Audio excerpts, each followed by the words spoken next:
বাঙালির চায়ের প্রতি যে কতটা আবেগপ্রবণ তা নিয়ে নতুন করে বলার কিছু নেই। আদি অনন্তকাল ধরে দেশ কাল রাজ্য রাজনীতি সব কিছু নিয়েই বাঙালির তুমুল বিতর্কের ঝড় তোলে চায়ের আড্ডার থেকে। সকাল হোক কিংবা সন্ধে নিয়মিত চায়ের ঠেকের আড্ডা কোনো মতে মিস করতে চায় না চা প্রেমী বাঙালি। কারণ চায়ের সঙ্গে চায়ের আড্ডার ঠেক দুটোই যে সমান জরুরি। ঠিক তেমনই হুগলি শ্রীরামপুরে এমন এক চায়ের ঠেক রয়েছে যা দোকানদার ছাড়াই চলে আসছে বছরের পর বছর ধরে। শ্রীরামপুর চাত্রা কালীবাবুর শ্মশানের ঠিক বিপরীত দিকে রয়েছে একটি চায়ের দোকান।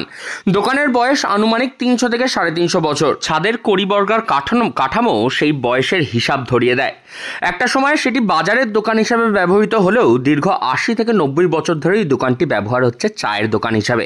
কয়লার উনুনে চায়ের দোকানটিকে দেখলেই মনে হবে যেন আধুনিকতা ছেড়ে হঠাৎ করে কয়েক প্রজন্ম পিছনে চলে এসেছে মানুষজন। দোকান তো অনেক পুরনো, 350 বছরে, তখন অন্য দোকান ছিল। এবারে 80-90 বছরের চা দোকান। আপনি কতদিন ধরে চায়ের দোকান? আমি ছোটবেলা থেকে, আমি এই দোকানের মানে নয়, কিন্তু ছোটবেলা থেকে 10 বছর ধরে নাও, আজকে মোটামুটি 54 বছর ধরে এই দোকানে যাতায়াত আছে আমার।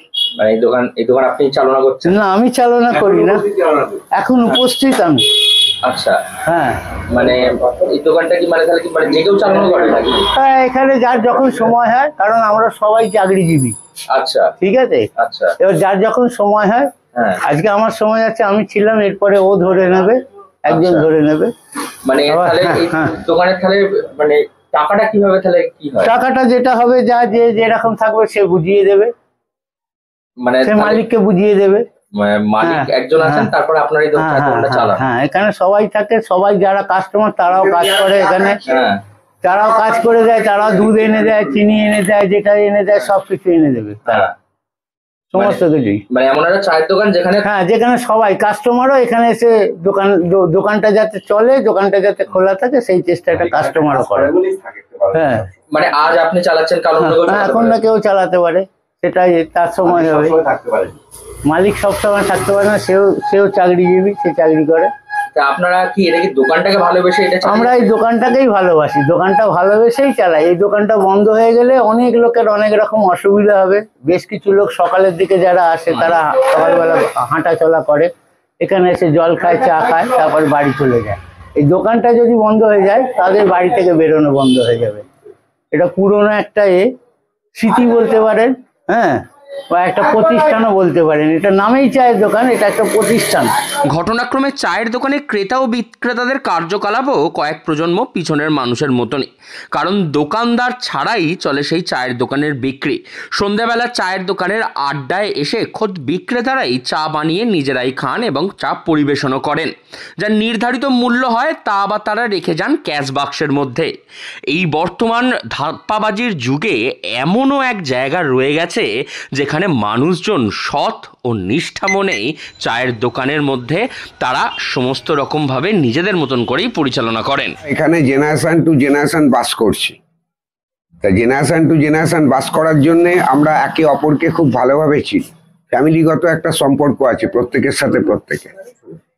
সেই জায়গা থেকে এটা একটা ইমোশন, যে মালিক থাকলেও বা না থাকলেও দোকানটা যদি কোনো প্রয়োজন পড়ে, কাউকে চা দেওয়ার প্রয়োজন পড়লো বা তার থেকে পয়সা নিয়ে ক্যাশে বুঝিয়ে দেয়া, এটা এইভাবেই চলছে। এটা আন্তরিকতা, মানে বাঙালির চায়ের প্রতি যে ভালোবাসা, এবং এখানে আসলে মানে বোঝা যায়। আর এখানে এই যে একটা সিস্টেম, বৈশিষ্ট্য যেটা, সেটা হচ্ছে এখানে সবাইকে দুবার করে চা দেয়া হয়। মানে 5 টাকার আপনি চা খেলেন, আপনাকে দুবার সার্ভ করা হবে। সেটা শ্রীরামপুর কেন, হোল হুগলি ডিস্ট্রিক্টে কোনো দোকানে দেওয়া হয় না, শুধু এই দোকানেই দেওয়া হয়। এটা অনেকেই জানেন, মানে যারা এখানে আসে, বড়া বেগমপুর চণ্ডীতলা শ্মশানে মরা পোড়াতে আসে, তারাও জেনে গেছে যে এই দোকানটা এটাই বৈশিষ্ট্য, প্রধান বৈশিষ্ট্য এটা। আপনি কত বছর চা খাচ্ছেন এখানে? আমি চা খাচ্ছি, আমার বয়স এখন 58+, 58+, তার মানে প্রায় ওই 48-49 বছর। 8-9 বছর বয়স থেকে চা বানিয়ে নিজের মতন খেয়ে নেন? না, চা বানাতে লাগে না, বানানো থাকে, কেউ না কেউ বানিয়ে রাখে। চা সার্ভ করতে হয় কখনো কখনো, হয়তো কাস্টমার রয়েছে, ওই দেখুন আরেকজন কাস্টমার চা দিচ্ছে। তা ব্যাপার হলো এখানে আন্তরিকতার ব্যাপার রয়েছে একটা, যেহেতু 2-3টে জেনারেশন সবাই সবাইকে জানে, ফ্যামিলি পজিশন জানে, তাদের আগের জেনারেশনকে জানে, সেই আন্তরিকতা থেকে এইগুলো করা হয়। আপনার নাম? পার্থপ্রতিম ভট্টাচার্য। চায়ের দোকানে নির্দিষ্ট কোনো বিক্রেতা নেই, আসলে পুরো চায়ের দোকানটাই চলে মানুষের ভালোবাসা দিয়ে। কারণ চায়ের দোকানকে এখানকার ক্রেতারা চায়ের দোকান হিসাবে নয় বরঞ্চ এক প্রতিষ্ঠান হিসাবে মনে করেন।